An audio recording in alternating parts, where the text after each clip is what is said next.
ہم اپنے گھر میں بہت ہنسی خوشی زندگی بسر کر رہے تھے، جہاں میں اپنے خاوند اور بچوں کے ساتھ ایک بہت ہی خوبصورت بنگلے میں رہا کرتی تھی۔ میرے خاوند ایک آفیسر تھے، جن کی کبھی پہلی شفٹ کی ڈیوٹی ہوتی تھی اور کبھی سیکنڈ شفٹ کی۔ میرے مائکے والے لاہور میں رہتے ہیں۔ ایک روز خط آیا، تمہاری چھوٹی بہن کی شادی ہے، بچوں کے ہمراہ شرکت کرو۔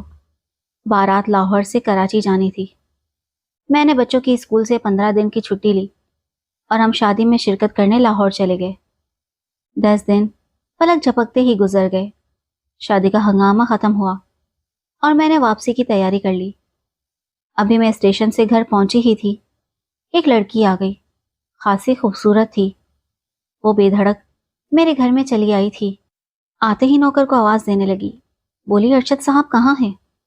اپنے میاں کا نام سن کر میں کمرے سے باہر نکلی۔ وہ برآمدے میں کھڑی تھی، مجھے دیکھ کر ہٹکی، پھر گھبرا کر واپس لوٹنے لگی۔ میں نے کہا آپ اندر آئیے، تشریف رکھیے اور مجھے بتائیے کہ آپ کو ارشد صاحب سے کیا کام ہے؟ وہ کہنے لگی بس ان سے ہی کام ہے، میں پھر آ جاؤں گی۔ میں نے سوال کیا آپ آئی کہاں سے ہیں؟ اپنا نام تو بتا جائیں۔ میں نے کیا بتاؤں کہ کون آیا تھا، لیکن اس لڑکی نے میرے ان سوالات کا کوئی جواب نہ دیا۔ میں حیرت سے اس کو جاتے ہوئے تک رہی تھی۔ ہماری کالونی میں شام کو سب آفیسرز کی بیگمات مل کر گپ شپ کیا کرتی تھی اور رات کو 10 بجے تک تمام ایک دوسرے سے اسی طرح ہنستی بولتی اپنے اپنے گھروں کو چلی جاتی تھی۔ ہماری زندگی بڑی شاہانہ، حسین اور دلکش تھی۔ جب ارشد ڈیوٹی سے لوٹتے تھے، سب کو کبھی سیر کو لے جاتے، کبھی کوئی گیم کھیلتے۔ زندگی کی حقیقی مسرتوں سے ہر وقت دل لبریز رہا کرتے تھے۔ اس روز ارشد شام کو ڈیوٹی ختم کر کے لوٹے، حیران ہوئے اور بولے ارے آپ لوگ تو 15 دن لاہور میں گزارنے گئے تھے اور 10 دن بعد لوٹ آئے، مجھے اپنے آنے کی اطلاع بھی نہیں دی، میں اسٹیشن پر لینے آتا۔ میں نے کہا ارشد بس ایسے ہی بیٹھے بیٹھے جی گھبرایا، دل اداس ہونے لگا تو میں بغیر ٹکٹ کرائے ہی ریل گاڑی میں سوار ہو گئی۔ اپنے گھر آ کر بڑا سکون ملا۔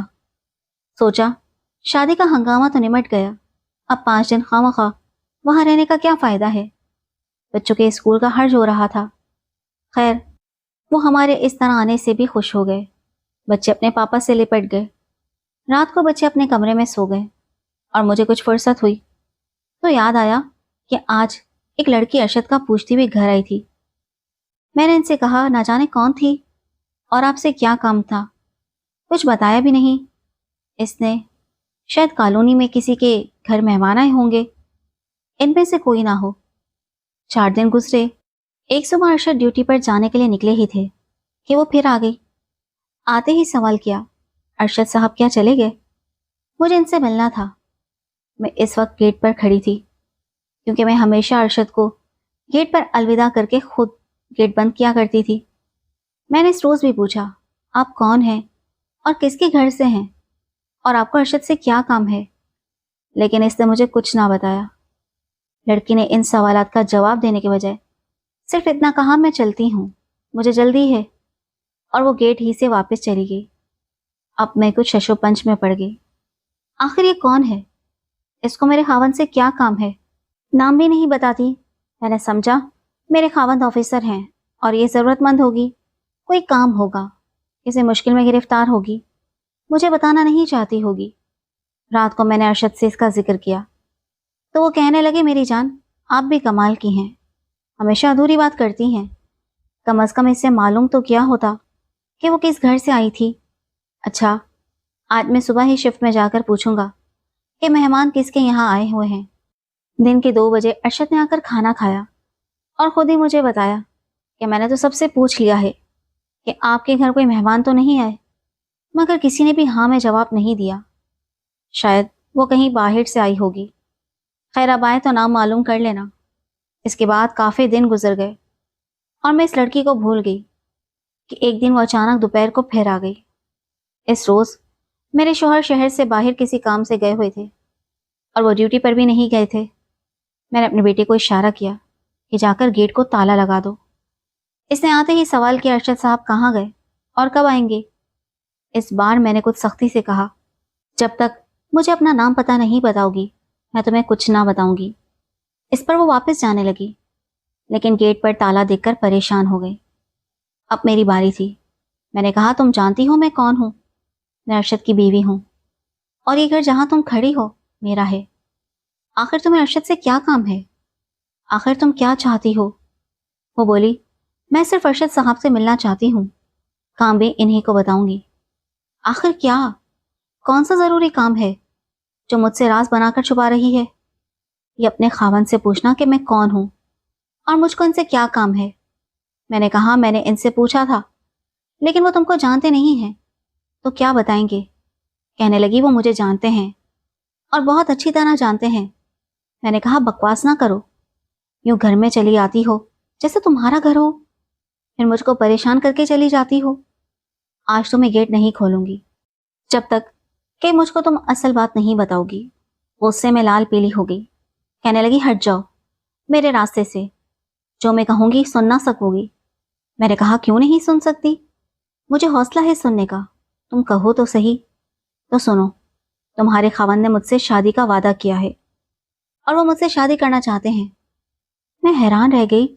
میں نے اس کا گریبان پکڑ لیا اور کہا کہ دیکھ لڑکی، کان کھول کر سن لے، وہ 4 بچوں کے باپ ہیں اور ہر وقت ان کے پاس میں رہتی ہوں، اور اگر میں بازار بھی جاتی ہوں تو وہ میرے ساتھ ہوتے ہیں، وہ تو کبھی اکیلے کہیں نہیں جاتے۔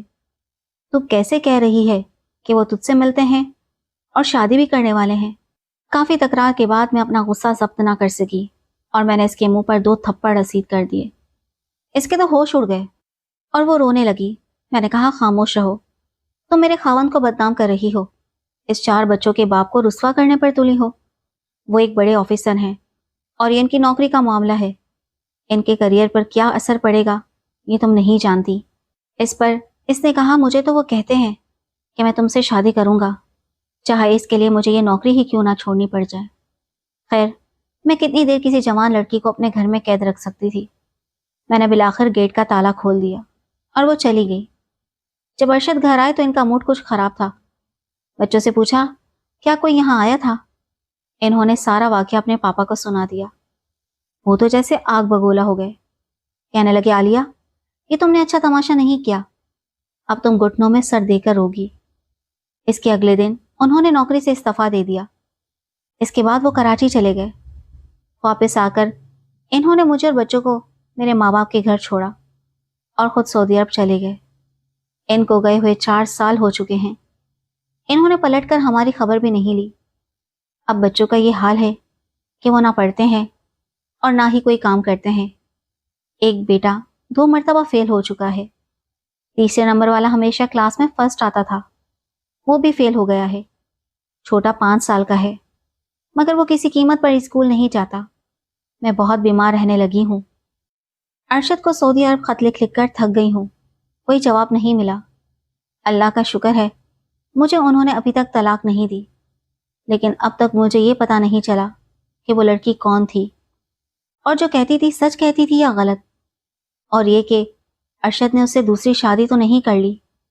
مجھے کسی سے بھی یہ پتہ نہ چل سکا کہ اصل معاملہ کیا تھا، اور نہ ہی میرے خاوند نے مجھے کچھ بتایا۔ مجھ بدنصیب کو تو یہ بھی خبر نہیں کہ میرا کیا قصور تھا جو اس طرح میری اچھی بھلی ہنستی مسکراتی زندگی میں یہ بھونچال آ گیا۔ ارشد، اگر تم یہ سطور پڑھ لو تو تمہیں اللہ کا واسطہ گھر آ جاؤ۔ میرا قصور اگر کوئی ہے تو معاف کر دو۔ تمہارے بچے جو اعلیٰ اسکولوں میں تعلیم پا رہے تھے، اب گلیوں کے آوارہ لڑکوں کے ساتھ تمام وقت لڑتے بھڑتے اور کھیلتے ہیں۔ ان پر کچھ ترس کھاؤ۔ بڑا بیٹا 12 سال کا ہے، تمام دن وہ گھر نہیں آتا، نہ جانے کہاں کہاں پھرتا رہتا ہے۔ باپ کے بغیر بچے بے سایہ ہو گئے ہیں۔ کاش کوئی مجھے بتا دے کہ ارشد نے ایسا کیوں کیا۔ دن گزرتے رہے، ماہوں سال جیسے ہوا میں تحلیل ہوتے جا رہے تھے۔